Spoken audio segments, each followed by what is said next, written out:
नमस्कार दोस्तों, आज मैं आपको पीपल पथवारी की एक सुंदर और पावन कथा सुनाने जा रही हूँ। एक समय की बात है, एक गुजरी ने अपनी बहू से कहा कि वह दूध दही बेचने जाए। बहू जब दूध दही बेचने निकली तो रास्ते में उसने कुछ औरतों को पीपल पथवारी को सींचते हुए देखा। उसने उन औरतों से पूछा, यह आप क्या कर रही हैं? औरतों ने जवाब दिया, हम पीपल पथवारी को सींच रहे हैं। इससे घर में धन धान्य बढ़ता है और सुख शांति आती है। ये सुनकर बहू बोली, अगर ऐसी बात है तो मैं पानी की जगह दूध और दही से सींचूंगी। गुजरी की बहू ने रोज दूध दही बेचने के दौरान पीपल पथवारी को दूध दही से सींचना शुरू कर दिया। जब सास उससे दूध दही के रुपए मांगती तो वह कह देती कि महीने के अंत में हिसाब दे देगी। कार्तिक का महीना पूरा होने पर बहू पीपल पथवारी के चरणों में गिर पड़ी। पीपल पथवारी ने उससे पूछा, क्या बात है? बहू ने कहा, आज मेरी सास दूध दही के रुपए मांगेगी।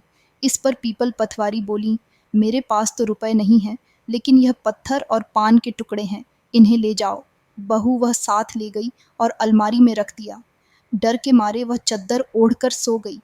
कुछ देर बाद सास ने आवाज दी, बहू दूध दही के रुपए लाओ। बहू बोली, मैं जो लाई हूँ वह अलमारी में रख दिए हैं। जब सास ने अलमारी खोली तो उसमें हीरे मोती जगमगा रहे थे और धन का भी ढेर लगा था। सास ने बहू को बुलाकर पूछा, इतना धन कहाँ से लाई हो? बहू ने आकर देखा तो सच में धन के भंडार भरे थे। फिर बहू ने सास को पूरी बात बताई। सास बोली, अब मैं भी कार्तिक मास में पीपल पथवारी को सींचूंगी।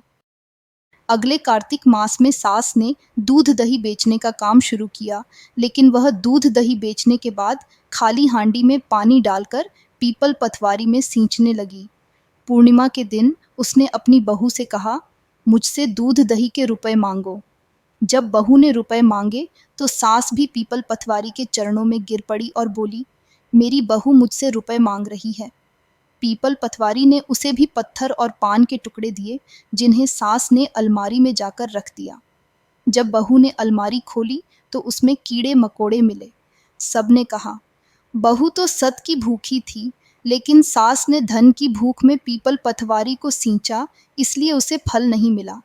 कथा के अंत में कहा जाता है कि जैसे पीपल पथवारी ने बहू को फल दिया, वैसा सबको दें, और जैसा सास को फल दिया, वैसा किसी को न दें।